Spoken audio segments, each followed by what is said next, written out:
तो गाइस बहुत ही लंबे समय के बाद सीआईडी के किसी एपिसोड को देखने में काफी ज्यादा मजा आया है। एपिसोड 31 और एपिसोड 47 के बाद ये पहला एपिसोड था जिसको मैंने बहुत ही ज्यादा एंजॉय किया है और आई होप आप लोगों को भी देखने में मजा आया होगा। तो दोस्तों इस एपिसोड में बहुत सारी खास बातें थी जिनको हम लोग आगे चल के डिस्कस करेंगे। अभी के लिए हम लोग ये देख लेते हैं कि एपिसोड 52 में क्या क्या था। तो सबसे पहले इसमें एक ग्रुप होता है दोस्तों का जिनको एक बॉडी का पार्ट मिलता है जिसमें कोई भी खून नहीं होता है और फिर वहां पर सीआईडी आती है और नॉर्मली इन्वेस्टिगेशन वगैरह शुरू होता है। तो देखो इन्होंने जो केस पिक किया था वो ऑब्वियसली सीआईडी ने जो अपना लेवल सेट कर रखा है उसके हिसाब से तो ये एक एबोव एवरेज टाइप का केस था, लेकिन फिर भी एक अच्छा केस था। और साथ ही में सबसे ज्यादा इंटरेस्टिंग बात थी इसमें डॉक्टर तारिका का रिटर्न। ओके, तो अगर हम लोग बात करें कि आपने क्या कुछ मिस कर दिया तो उसमें सबसे पहली बात यहाँ पे डॉक्टर सालुखे का जिक्र होता है लैब के अंदर, जो कि गार्गी करती है। अगर अभी सालुखे सर होते तो गार्गी, यहाँ पे डॉक्टर सालुखे का नाम लेना मना है। अभी तक जब से मेकर्स ने डॉक्टर सालुखे को गद्दार प्रूफ किया तब से डॉक्टर सालुखे का कोई जिक्र ही नहीं हो रहा था, कोई उनके बारे में कुछ बोल ही नहीं रहा था। लेकिन फाइनली उनके बारे में थोड़ी सी बात की है यहाँ पे गार्गी ने, जिससे हम लोग थोड़ा बहुत अंदाजा लगा सकते हैं कि बहुत ही जल्द आई गैंग रिटर्न करेगा और डॉक्टर सालुखे की भी वापसी होगी ही होगी। उसके बाद दूसरी यहाँ पे खास बात आती है तारिका का रिटर्न। तो भाई ये तो सबको ही पता है कि डॉक्टर तारिका का यहाँ पे रिटर्न हो चुका है। तो डॉक्टर तारिका ने सीआईडी को पिछले सीजन छोड़ दिया था। डॉक्टर तारिका ने उसके बाद एज अ प्रोफेसर ज्वाइन कर लिया था और वो कुछ स्टूडेंट्स को फॉरेंसिक्स के बारे में सिखाती थी। लेकिन फिर अभिजीत डॉक्टर तारिका को बुलाने जाते हैं, जहाँ पे डॉक्टर तारिका का कहना होता है कि इतने दिनों में अभिजीत ने कभी फोन नहीं किया, कभी उन्होंने रोका नहीं डॉक्टर तारिका को सीआईडी से जाने से। इसका मतलब ये है कि कुछ तो इशू हुआ था दोनों में, जो कि हमें आगे चल के पता चलेगा और उसको सॉर्ट आउट करने की कोशिश करेंगे मेकर्स। आई थिंक ये ऐसे ही कर रहे हैं जानबूझ के मेकर्स, ताकि थोड़ा सा स्पाइस अप किया जाए इसको। नॉर्मली अगर रिटर्न करा देते तो शायद उतना मजा नहीं आता। उसके बाद यहाँ पे खास ट्यून प्ले होती है, खास म्यूजिक प्ले होता है एक पर्टिकुलर सेगमेंट पे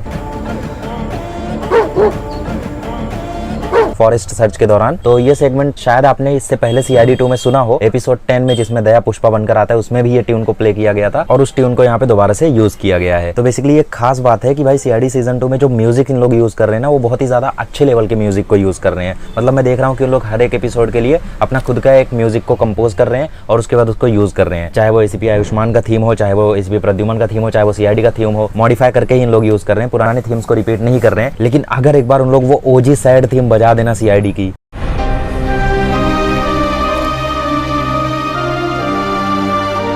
तो मजा आ जाए भाई। फिर उसके बाद आप लोगों ने इस एपिसोड में देखा होगा कि पूर्वी और भूमि नहीं थे। तो बेसिकली ऐसा हो रहा है क्योंकि बजट इतना ज्यादा नहीं है सीआईडी का कि उन लोग सारे ऑफिसर्स को पे कर पाए, क्योंकि टीआरपी भी कुछ खासा आ नहीं रही है तो उनको ज्यादा डील्स मिल नहीं रहे होंगे। इस वजह से उन लोग सारे ऑफिसर्स को एक केस में नहीं ले रहे हैं, जो कि अच्छी बात भी है। अगर उन लोग सारे ऑफिसर्स को ले लेंगे तो सब पर फोकस नहीं जाएगा, तो इट्स गुड। लेकिन भाई ट्रियो को तुम साथ रखो, ठीक है। ऐसा मत करो भाई कि तुम एसीपी प्रद्युमन दया अभिजीत में से एक एक को हटाते रहो ना, उन तीनों को रखो भाई, उन तीनों को फिक्स रखो, बाकियों को हटाते रहो, हमें कोई इशू नहीं है। उसके बाद आप लोगों ने देखा होगा कि अभिजीत भेष बदल के जाता है उस गाँव में पूछताछ करने के लिए, तो ये भी एक खास बात थी। तो बेसिकली सीजन 2 में ऐसा ज्यादा हो नहीं रहा है कि सीआईडी ऑफिसर्स भेस बदल कर कहीं पर जाएं, लेकिन अब की बार हुआ तो हमें अच्छा लगा था। ऐसे ही सिमिलरली एपिसोड 47 में भी हुआ था, तो वहां पे भी हमें वो अच्छा लगा था। उसके बाद जब एपिसोड खत्म हो जाता है तो वहां पे डॉक्टर तारिका अपने जाने की बात करती है, लेकिन एसीपी प्रद्युमन उनको रोकने की कोशिश करते हैं, लेकिन डॉक्टर तारिका उसको मना कर देती है। फिर वो नोटिस करती है कि अभिजीत यहाँ पे क्या सोच रहा है, और अगर आप लोगों ने नोटिस किया हो तो अभिजीत खुद कुछ नहीं बोलता है। तो इसका मतलब ये है कि अभिजीत भी कहीं ना कहीं तारिका से नाराज है, कुछ तो इन दोनों के बीच में हुआ है जो आगे चल के रिवील किया जाएगा, ठीक है। ये चीजें उतनी सिंपल नहीं है जितनी सिंपल अभी दिखाई जा रही है। मे भी कुछ मिसअंडरस्टैंडिंग वगैरह हो, जैसा सीजन 1 में भी हुआ था एक बार। तो ये अच्छी चीज है जो कि दिखाया जा रहा है। बट फिर सबके कहने पे फाइनली डॉक्टर तारिका जो है वो रुकने के लिए मान जाती है। और फिर लास्ट में आप लोगों ने एक फनी मोमेंट भी देखा होगा जब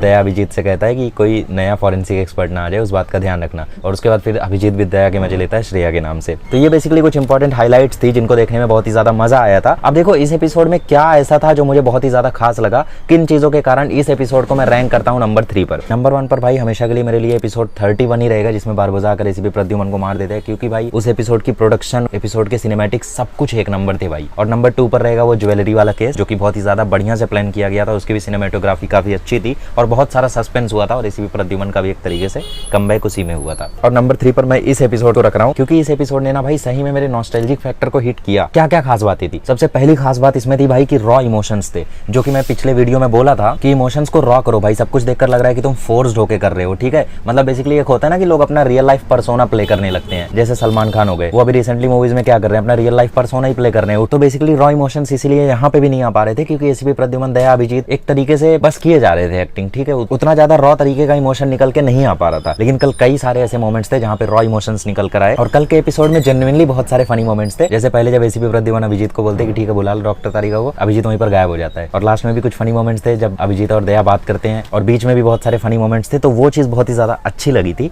इस केस में। उसके बाद इसमें जो इन्वेस्टिगेशन थी ना ना वो बहुत ही ज्यादा ऑन पॉइंट थी। और लास्ट में जिस तरीके से ये केस सॉल्व होता है, जब हमें पता चलता है कि बेसिकली बॉम्बे ब्लड ग्रुप के कारण ये सब हो रहा था, और वो ब्लड ग्रुप क्यों चाह रहा था किलर, जब हमें रीजन पता चलता है तो हमें लगता है कि मतलब हाँ यार, हो सकता है किलर के पास कोई और ऑप्शन ना रहा हो। मतलब एक सिंपैथाइजिंग एपिसोड था जिसमें हमें थोड़ी सी एम्पैथी फील होती है किलर के लिए भी। तो ये काफी ज्यादा वेल रिटन एपिसोड था जिसमें प्रॉपर इन्वेस्टिगेशन यहाँ पे डाल रखी थी सीआईडी के मेकर्स ने। और last but not the least भाई, जो सबसे मजेदार चीज थी इसमें वो थी फॉरेंसिक सीन्स जो थे ना इसमें, वो बहुत दिनों बाद एकदम जेन्युइन लगे। मतलब पहली बार मुझे देखकर लगा सीआईडी सीजन 2 को कि मैं सीआईडी सीजन 1 ही देख रहा हूँ, क्योंकि इसमें जिस तरीके से डॉक्टर तारिका एक्सप्लेन करती हैं बॉडी के बारे में, मर्डर वेपन के बारे में, जिस तरीके से भी वो बताती हैं, वो सब एकदम रियल लग रहा था। देखो टू बी ऑनेस्ट, तुम मानो या ना मानो, लेकिन डॉक्टर सालुके के कैरेक्टर को एक तरीके से सीआईडी के मेकर्स ने बहुत ही ज्यादा खराब कर दिया था सीजन 2 में।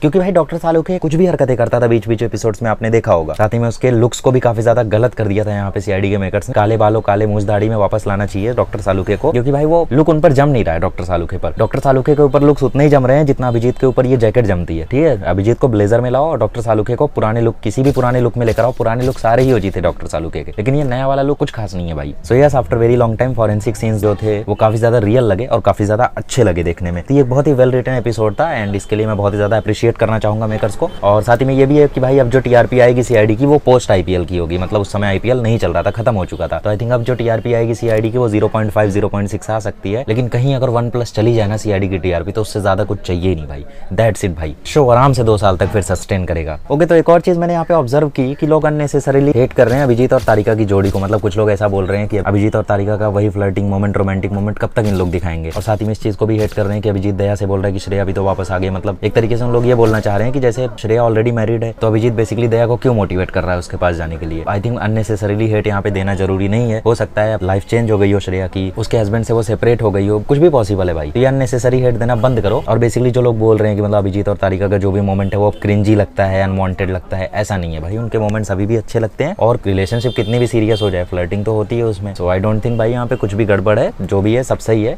उन चीजों पर हमें ध्यान देने की जरूरत नहीं है। जैसा भी चल रहा है सीआईडी सही चल रहा है। बस एक ही चीज है भाई, इनकंसिस्टेंसी इन्हें नहीं रखनी है। कुछ भी सीन दिखाएं तो उसका सिग्निफिकेंस दिखाना है, और उसके अलावा तो भाई सब कुछ सही है सीआईडी सीजन 2 में। हाँ, एक चीज हर्ट करती है कि सबका कमबैक देखते हुए एक कमी है जो बहुत ही ज्यादा हर्ट करती है, और जिस कमी को हम चाहकर भी पूरी नहीं कर सकते वो है दिनेश फडणवीस जी की। तो बेसिकली मुझे कल के भी एपिसोड में उनकी कमी खली जब एसवी प्रद्युमन ने बोला welcome back again to CID doctor Tarika को। तो यस, उस मोमेंट पे मुझे लगा कि काश यहाँ पे फ्रेडी सर भी होते।